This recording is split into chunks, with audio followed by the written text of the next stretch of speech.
Good morning बच्चों। आप पढ़ रहे थे बायोटेक्नोलॉजी, जिसके अंतर्गत पिछली क्लास में आपने पढ़ा था वांछित जीन का विलगन।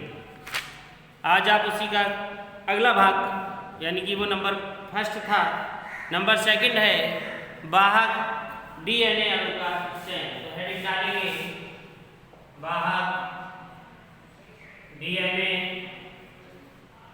अणु का चयन। वाहक डीएनए अणु का चयन, यानी कि वाहक डीएनए अणु का चयन हम लोग किस प्रकार से करते हैं। Selection by vector, selection of vector DNA molecules. Head डालेंगे selection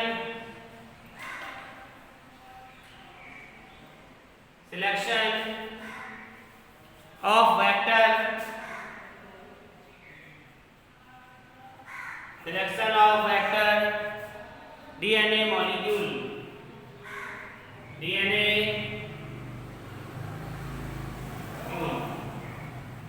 selection of vector DNA molecule। तो लिखेंगे इसमें पुनर्योगज डीएनए तकनीक के, पुनर्योगज डीएनए तकनीक के इस द्वितीय चरण में, पुनर्योगज डीएनए तकनीक के इस द्वितीय चरण में वांछित जीन को अन्य किसी जीन के, पुनर्योगज डीएनए तकनीक के इस द्वितीय चरण में वांछित जीन को अन्य किसी, वांछित जीन को अन्य किसी जीन के डीएनए अणु से जोड़कर, जीन के डीएनए अणु से जोड़कर पुनर्योगज डीएनए का निर्माण किया जाता है। पुनर्योगज डीएनए अणु का निर्माण किया जाता है जिस डीएनए अणु में, जिस डीएनए अणु में वांछित जीन को जोड़ते हैं, जिस डीएनए अणु में वांछित जीन को जोड़ते हैं उसे वाहक कहते हैं, उसे वाहक कहते हैं। इसका चयन निम्नलिखित लक्षणों के आधार पर, इसका चयन निम्नलिखित लक्षणों के आधार पर करते हैं। इसका चयन निम्नलिखित लक्षणों के आधार पर करते हैं। अब देखेंगे सभी बच्चों कि जो वाहक अणु का चयन है वो हमने किस प्रकार किया, क्यों किया, इसका रीजन होता है। तो रीजन अब हम आपको बताएंगे कि कैसा होना चाहिए चयन में, ये कैसा हो, छोटा हो, बड़ा हो, माप में कैसा हो। तो नंबर 1 पॉइंट लिखेंगे। पहला पॉइंट लिखेंगे, यह माप में छोटा होना चाहिए। यह माप में छोटा होना चाहिए। यह माप में छोटा होना चाहिए। नंबर 2, इसमें प्रतिबंधन एंडोन्यूक्लिएज, इसमें प्रतिबंधन एंडोन्यूक्लिएज एंजाइम की क्रिया के लिए, न्यूक्लिएज एंजाइम की क्रिया के लिए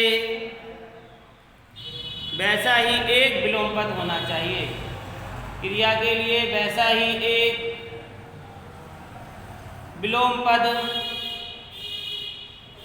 होना चाहिए। जैसे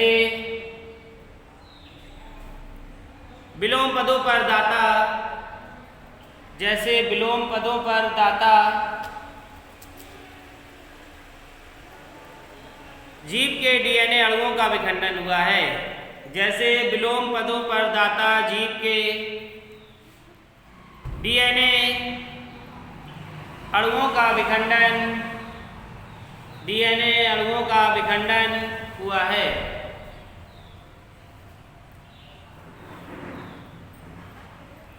तो देखो इसमें ये समझ में आया होगा कि एंजाइम की क्रिया के लिए वैसा ही विलोम पद होना चाहिए। ठीक है, नंबर 3 लिखेंगे। पॉइंट नंबर 3 लिखेंगे। इसमें वांछित जीन को अपने में निवेशित कर लेने की वांछित जीन को अपने में निवेशित कर लेने की क्षमता होनी चाहिए। निवेशित कर लेने की क्षमता होनी चाहिए।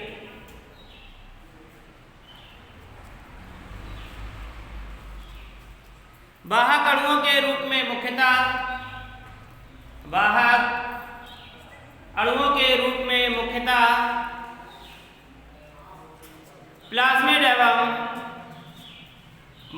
प्लाज्मिड और बैक्टीरियोफेज का उपयोग किया जाता है।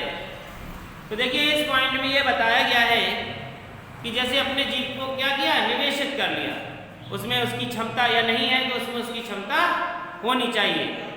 और वाहक अणुओं के रूप में मुख्यतः प्लाज्मिड और बैक्टीरियोफेज का उपयोग भी किया जाना चाहिए।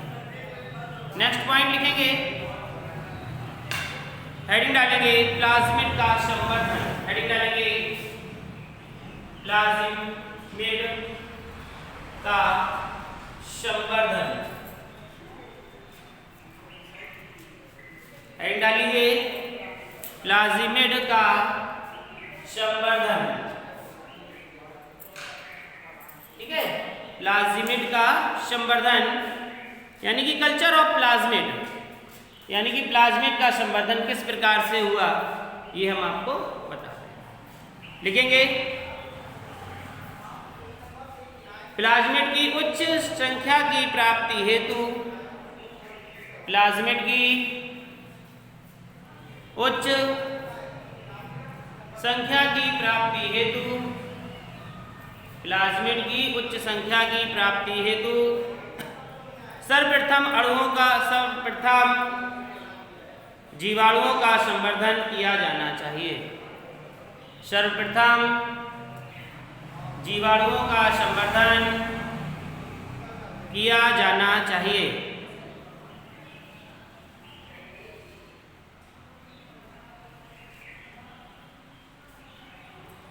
इसके पश्चात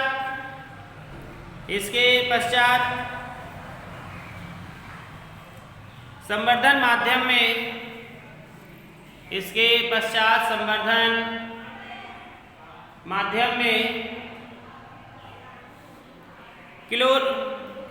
क्लोरैम्फेनिकॉल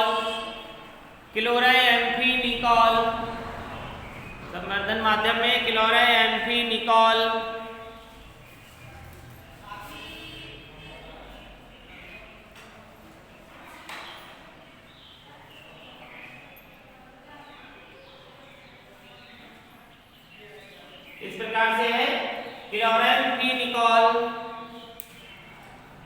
मिला दिया जाता है, जिससे डीएनए का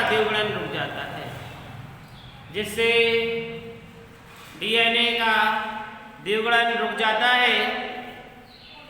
वह प्लाज्मिड का द्विगुणन तीव्रता से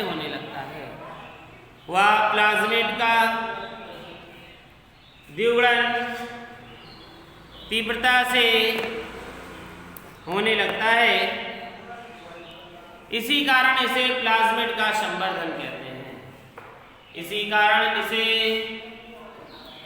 प्लाज्मिड का संवर्धन कहते हैं।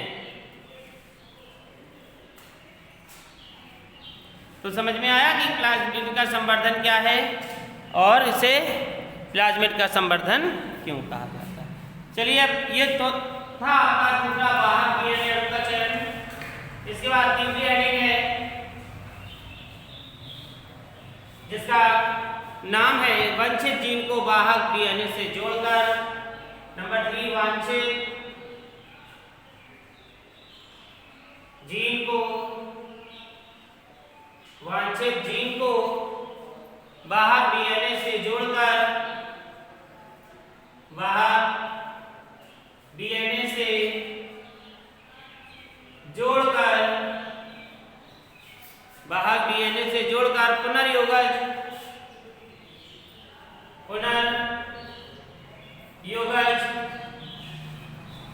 पुनर्योगज डीएनए अणु का निर्माण। पुनर्योगज डीएनए अणु का निर्माण। देखेंगे कि वांछित जीन को वाहक डीएनए से जोड़कर पुनर्योगज डीएनए अणु का निर्माण। ठीक है, इसमें लिखेंगे बच्चों पुनर्योगज डीएनए तकनीक के तीसरे चरण में पुनर्योगज डीएनए तकनीक के तीसरे चरण में पुनर्योगज डीएनए तकनीक के तीसरे चरण में वांछित जीन को वाहक डीएनए अणु से जोड़कर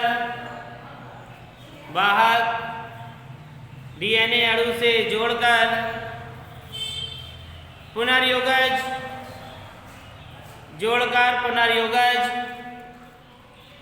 डीएनए का निर्माण किया जाता है। जोड़कर पुनर्योगज डीएनए का निर्माण किया जाता है।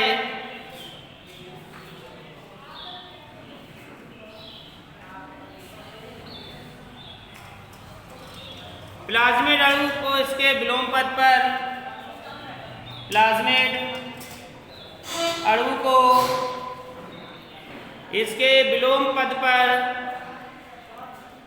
किसी प्रतिबंधन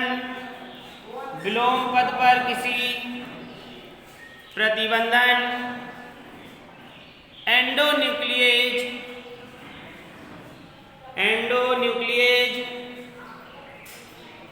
एंजाइम की सहायता से काट देते हैं। एंडोन्यूक्लिएज एंजाइम की सहायता से काट देते हैं। इसके कटे हुए सिरे शलांग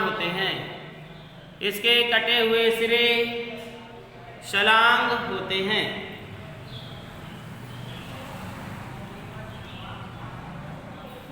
अगली लाइन से लिखेंगे डीएनए लाइगेज एंजाइम की सहायता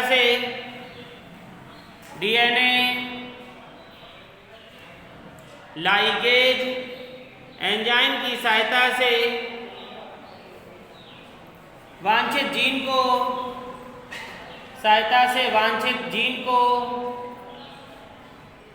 वाहक अणु से जोड़ दिया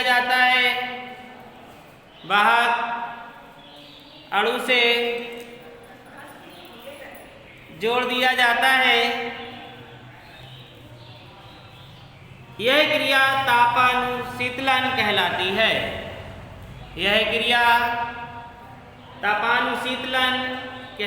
है। इस प्रकार पुनर्योगज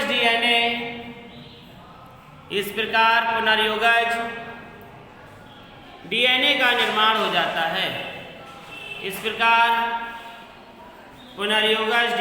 निर्माण हो जाता है। और डीएनए के अधिक उत्पादन के लिए हम पॉलीमरेज श्रृंखला अभिक्रिया तकनीक का प्रयोग करते हैं। पॉलीमरेज श्रृंखला अभिक्रिया का प्रयोग करते हैं। क्या लिखा? पुनर्योग से अधिक उत्पादन के लिए हम पॉलीमरेज श्रृंखला अभिक्रिया, जिसे हम कहते हैं पीसीआर का प्रयोग करते हैं। पीसीआर का प्रयोग करते हैं। ठीक है, लिख लीजिए।